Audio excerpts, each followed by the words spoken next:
สวัสดีเด้อพี่น้องกองปลายเบิร์ดสปูสุคนพี่น้องที่ต้อนรับกับส่องเจสีเนาะพี่น้องเนาะวันนี้กา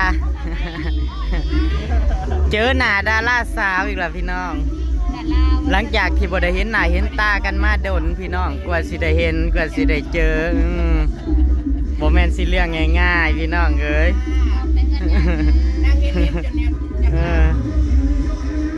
หอดคิ้วเพิ่นละพี่น้องคิ้วเพิ่นคิวสาววันนี่ก็สิประมาณ4 โมงนั่งทานอนทาจนว่าน่ะสาวเจ้าน่ะมือนาเจ้านั่นฮะเมื่อยครับเมื่อยอีหยังมากพี่โอ้ยมานอนละมื้อกี้ยังสิไปนอนอีกอ่ะนอนเด็กหน่อยมานั่งเว้าเจ้านั้นได้สีและจะเอาสีหยัง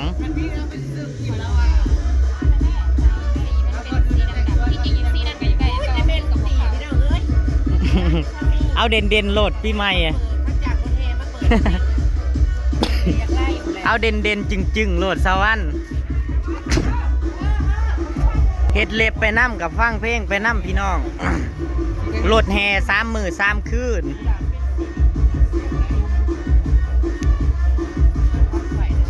ส่วนของนางกันนั่นพี่น้องอันนี้คือของนางเฮ็ดละกันเฮ็ดไปขัวหอยพี่น้องเฮ็ดไปขัวหอยดำนางอาจหอยดำนางอาร์ตี้มีแต่สีงามๆเลยพี่น้องสีเรามีแต่สีงามๆ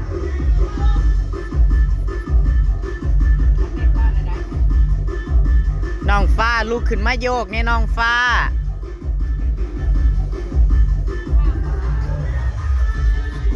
ถามไม่นั่งตุยกับมาจากบอกว่าสิมาไปเอาเป็ดอยู่ใสน้ำไผ่จะชื่อว่าเป็ดน้ำไผ่โอ้ไปเอาเป็ดน้ำบานโซส่วนไอ้แก้วเพิ่นกันนัดให้ไปเฮ็ดน้ำข้าวปุ้นอยู่พี่น้องมือใดมืออื่นหรือมือฮื้อนัดไปเฮ็ดน้ำข้าวปุ้นมือใดเรานัดไปเฮ็ดน้ำข้าวปุ้นนะมื้อนั้นเราให้ไปริมน้ำ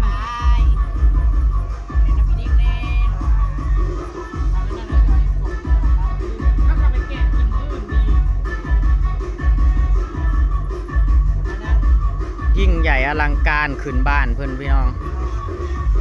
เอาหมอลำลงมาหมอลำคณะใหญ่เด้อสุเพิ่นสิไปเอาเป็ดพี่น้องสุเพิ่นสิไปเอาเป็ดอยู่บ้านโศกเอาเป็ดลงอีกแล้วเขาเลี้ยงให้ทิศนึงแล้วมันก็สิจำอยู่ตัวนี้เรื่อยๆนั่นแหละวะมันย่างอะไรบอกในเด้อบอกใครคนมันเขาอยากได้เพื่อนอยากได้เขาว่าให้ไปฮอดบ้านโทรหาเขาบ้านบรรสุบ้านเพื่อนเขาไปซื้อเที่ยวเชี่ยวใส่กับตานี่เมื่อสิบ่ตายอยู่นั่นตายใส่กล้องเบิดมือกันยังบ่ตาย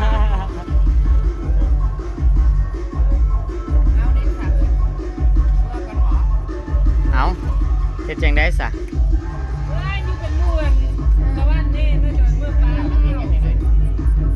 นั่งไปนอนยายเจี๊ยบเราไปนอน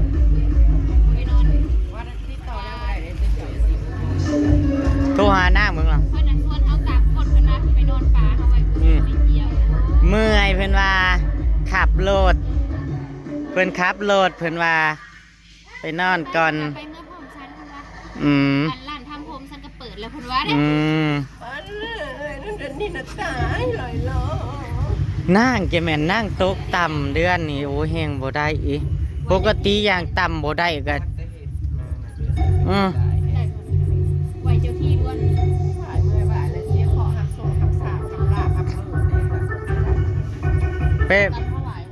ไปหา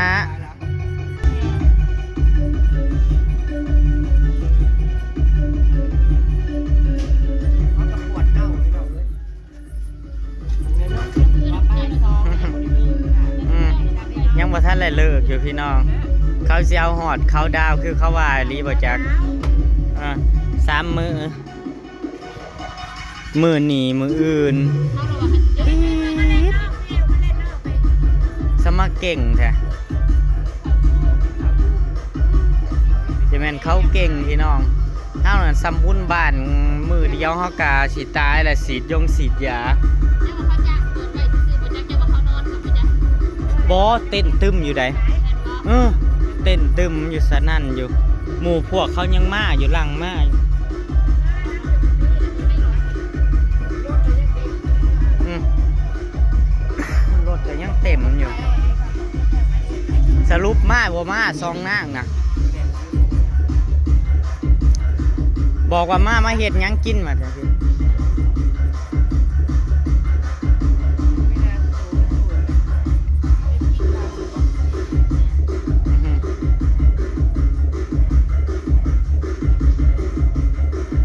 เกียร์หนาเล็บ เราเฮ็ดละเอียดพี่น้องเราเก็บได้แล้วองละเอียดค่ะ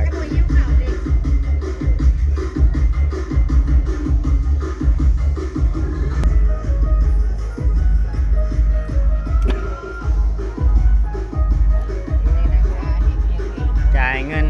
ทำเล็บปะเดินทางครับปะกลับก่อนนะจ๊ะน้องวัน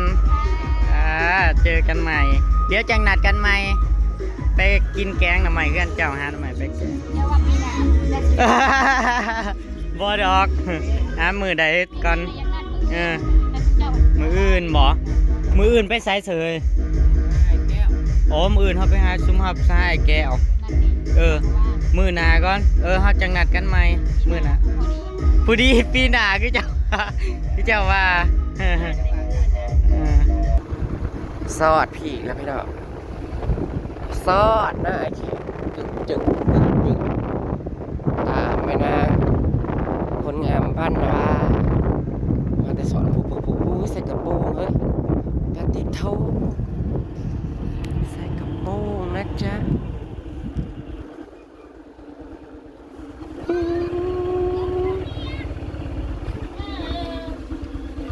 นี่ก็โจกฮีลวดๆอยู่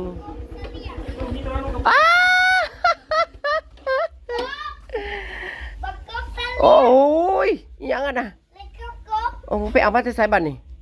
เป็นเสลี่ยงไปโซนแล้วได้นะ ไม่เอามาเป็นเสลี่ยงซะเลย เจ้านะ จ้ามื้อนี้ไปสอนกุ้งมากินจ้า สอนอยู่น้องไหนน้อง สอ พู นพี่น้องผู้ เนี่ยสมาใส่ถุงน่องคนซัดใส่กระโปรงเคินจำกกแรบแตะ มื้อนี้อยากงาม นมได้ซ่า นุ่มเก่ามาอยู่ นมกะมาอยู่ นี่มาเบิ่งแน่ ใส่ป้าดน้องงามเด็กกุ้งนะกุ้งเราไม่ได้ครับไม่ได้เป็นแก้มเนาะ มา เอาคืออยากให้แท้ ผมเล่นให้ก่อน เอาบ้างว่าบ้าง โอ้ ดิ ยอุกอ่างพวกเอาสัตว์เลี้ยงนี่เด้ เจ้าคือเลี้ยงบ่ สมางามมางาม ก็เปิด น้ำมันคงทำก่อนนะใช่แม่นั่น ไก่เด้อจ้าไก่เด้อจ้า ไปดี ไก่เด้อจ้าตัวละ160 140 150 130 80 บาทก็มีจ้า110 บาทก็มีทุกไซส์ทุกขนาดกระเดียวว่ามึงใส่สุดนี่ลงไปสอนเฮ้ย บอลชุดสอนจะตั้งหากอีก กุ้งนะงามเนาะมันอันบ่ได้เป็นแก้มอันนะ แก้มันบ่ได้ป้อง พอจะไปใส่ จำใจไอ้ข้าวเอามาเคยสิใส่ สอนกับไปสอนกับไอ้แขกนะ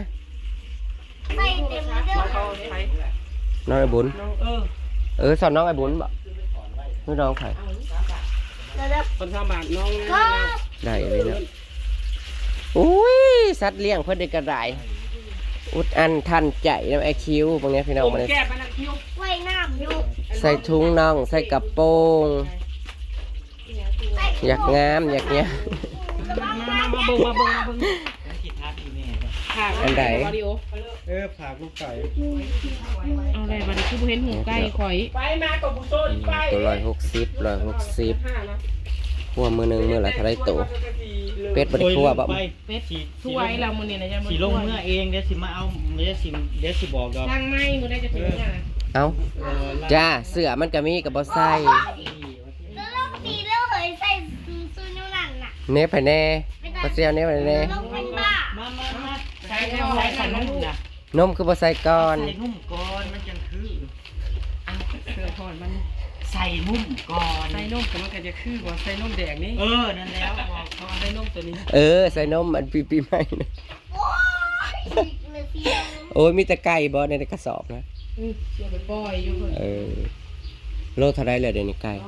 โลละ100บ่โอ้ยหมูคือบอกว่าโลละ100คือไก่นี่เนาะอยากได้หมูโลละ100คือไก่นี่คือสิ คิดจะว่าเรางามบ่ นี่จะไม่เยอะ อ้าว อีหยังก็ มันมีแต่ว่าอีคนเนาะ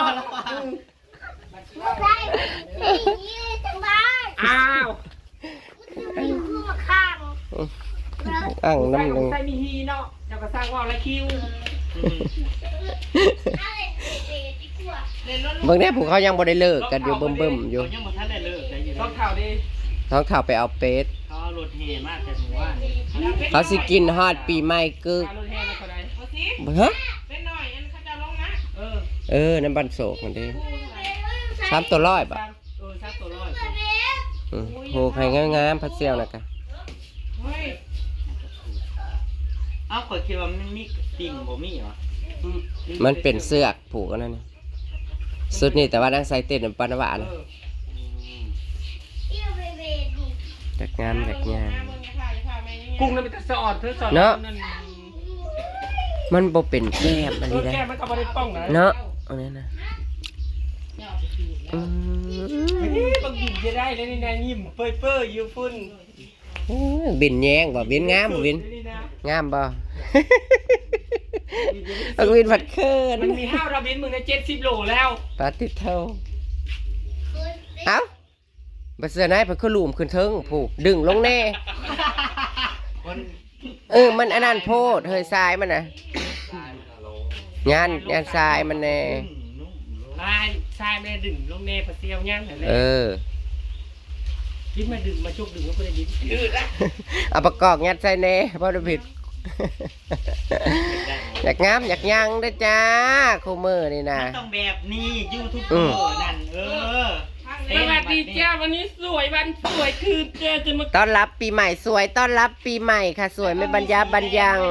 จ้าเอามาสลอง เอามาสลอง มาเริ่ม บัดมือมาสอนพระวาถือสุดมานั่นบัดมือไปบุญพระวาสุดเดียว แม่ก็บอกตอบที่ก็จะเขาเห็น มันเลือกใส่นั่งเลยนะ คะแนนว่าจะมีแนวฮอนจ้ะเนาะ สอนกล้วยแขกด้วยผม ที่เราดิโอ บอก จนแปนเพิ่นตัดแล้วเครือแท่นี้นะเนาะ เลือกไปแล้ว โอ้ย ไอ้ก็ไอ้ รอ สวยงามเด่นได้มาเห็น โอ้ยคอยจะเผ็ดอยู่ตั้งแต่ที่ใด ข่อยนี่สิเป็นเดือนล่ะนี่บ่เศร้า แม่ เสียได้กินนี่ กะก้อ ตั้ง ย แต่คอย แล้ว ก็ วะ จะขั่วกินกูเดียวกินดิบก็กินดิบ กูจะกินดิบก็กินดิบกินจุกก็สุก มาแต่ไม่ให้มา เบนมา ไปเวดีเลย หาแน่บอกเขาคือเขาแห้งแน่ มาได้ยังกินข้าวเลยได้ ยังบ่ทัน ยังเป็นกินข้าวเพลน ลูกทอด มา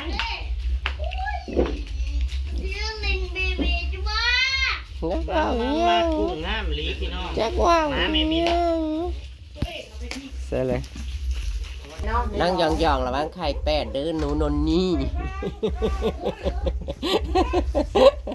ไปท่วงไข่กันอีกแล้ว แล้วตั้งมาหน่อย บ่แปด แล้วนั่งคัดกันมา บ่แปดดอกห้ำน้อยๆนึง ตั้งเรือ หอยบ่มักเสียงอันมันออกหูดังนี่ดิมึงไปได้มาเสีย พี่น้า สบายดีพี่น้อง มา จะโมงวันนี้มาตะกี้กะเทียม ปาดเป็นสิ3 โมงบ่แม่นบ่3 โมง ดีเจมือผูกแขนข่อยได้นี่ดีเจข่อยได้นี่ ก็ได้เสื่อมงามแต่ไปจำไปเชื่อมาลาแต่ว่าอย่างนี้เข้าขี่เยอะๆอยู่อย่างนี้ ใหญ่ ดาวเนี่ยยังไม่ทันไหนก็จับมาลุ่มมันนี่เจ้ายังประตู พวกคนสั่งลุงเชื่อเขาจิตอันนี้โอ้ อ้าวเสือไปรอบจับเอา จะเป็นวุ้นปลาพี่น้อง พอดีโมได้มาสอนให้สุกินแล้วมากินเลยจ้าพี่น้องสวัสดีนะครับสวัสดีค่ะน้องเทา ฒ่าก็ไปเอาเป็ดแล้วธุรกิจเลี้ยงเป็ด โมเมนต์โพงบ่มาเต็มกับเลยเท้าขับปากเท้าลงอันนั้นอันนี้ไม่โพงบ่เป็นว่า เอ้ยพี่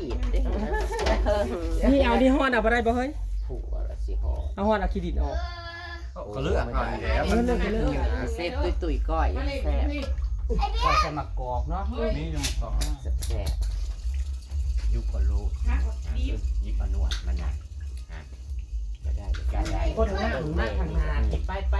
บ่เห็นค คุ วาม ณยับไปนั่งข้างหน้าผมคนงามนั่น เอามาหลายกันยา นั่นนี่ แล้ แล้ว ว สิปลอกไปแล้วใส่กล้องแล้ว อะไรก็รอบไปแล้ว กูมือนี่ก็อย่างง่ายจากซวยอยู่เด้อ คนนั้นมันผัดกล้วยยังไอ้แขกมันคือหมากใหญ่แบบนั้น กล้วยนี่บ้านน้อยฮะนั่นเถอะ นี่ บ้านน้อย ไปตีนั่น กล้วยในบ้านน้อยนะ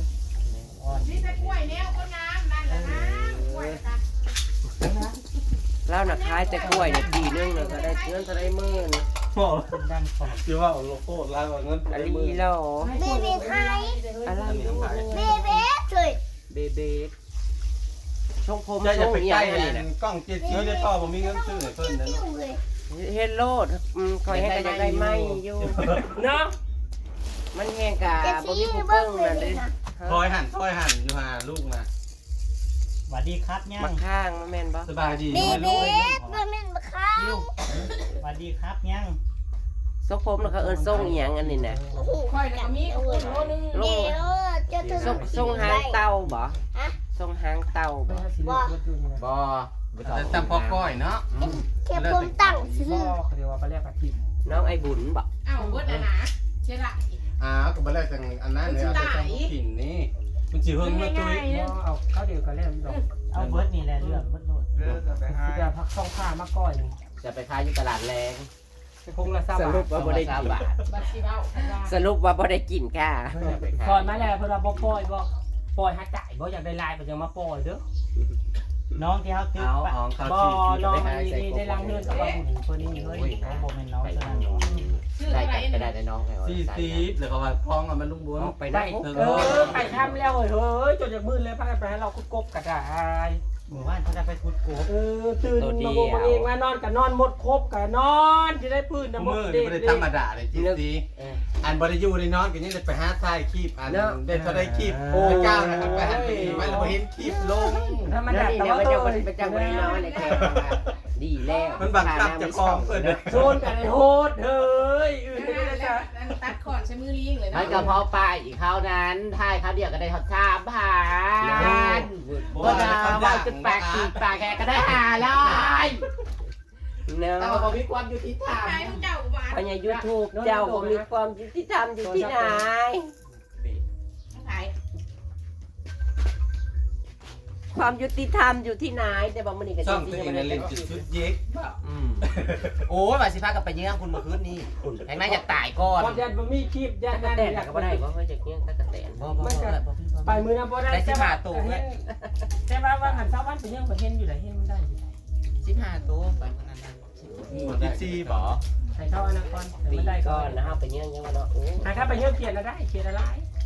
กับเต่าเฮ้ยมึงบ่อยากมึงบ่อยากคายบ่ไปสู้กูไปเยี่ยมไม่เอ้ยเดี๋ยวมึงเอามา กิน คาย ให้มันรอดก่อนหน้าว่าอะไรยังไง โอ้ยกระตุกซาลิดไปนะครับบ่เต็มกับ อ ไอ้ ยาก พูด โม่มึงนะ โอ้ย ก็ยังแหละ กูบ่ได้อยากโม่เด้อคุณท่านว่าแล้วมันแมนเลยได้ เวอร์เวิร์น อันนี้กระโดดแดงไปนั่งเก็บเอาเฮ้ย เงินบริคั่วมูหรอแก ฮะ บริคั่วมู เขาบอกให้ครัวเปล่า เขามาแชทบอกมาเงินบริคั่วด้วย เอาไม่ได้ครับ แจ้งแล้ว ความมูจะนะ มูข้าวแล้วเปิดไปแล้ว อันนู้นก็ใกล้นะ แห้งดีแล้วเขาก็ไปยังอ่าวอยู่มันจ่อโคตรบอก พร้อมก็เลิกบุญเลยก่อนใช่นะ ไปการเขียนมาคายเปล่า ไป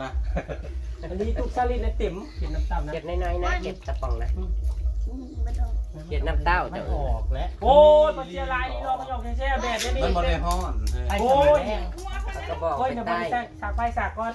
ลื้อพื้นบอกที่หากระบอกยังบ่มี ทุกคนให้ได้เจ้าเจ้า ไฟสีสากให้คอยพอเชียว ร้าน แก่ เจ้า คนชาวบ้านแล้ว เจ้านั้น นี่แหละ เออเปิด5มันน่ะบ่ได้กินเนี่ย เอาไปทายเราพอเชียว ถ่ายบอกยังบ่ได้มีเขามาตาม อย่าพาคอนคอยอะไร เขียนน้อยนะ เขียนหน้าก็ได้บริอื่นคันเข้ามาอยากเขียนน้อยจ้ะ โอ้ยบอกอีลีบ่ไปหาพอเฮ้ยไปมา ไป กาย กับ ไป ผู้เบิกคายแต่ละมือแล้วมึงไปสู้กูเลย คนไกลไม่ก่อนนึกว่าไปฉลองกูจะไป ก้อยอันนั้นเดี๋ยวพาเอาสักไฟก่อนมือแรงพอเชียวสักไฟไปก่อนฉันว่าไปถ้ามันเอาแบบนี้สักไฟไปก่อน โอ้เดี๋ยวให้คือตื่น พอจะฉากไฟ ก่อยพี่น้องจ้าก็เหตุเล็บอยู่นั่นเนี่ยบวกไปงานดอกคารากัด ก็ยังบ่ได้ฉากไฟแล้วโค้งร้องหัว ตัดสินใจแล้วกันนะพี่น้องขอให้ฝากกำลังใจให้ได้ค่ะสวัสดีก่อนแซ่บนี่นะ แม่ใหญ่นะประอึด นี่นะ จ้าสวัสดีจ้า ถ้ากินไปคงสร้างตุ้ยตุ้ยอาร์ตี้สองพ่อแม่อยู่กินต่อจ้า จ้า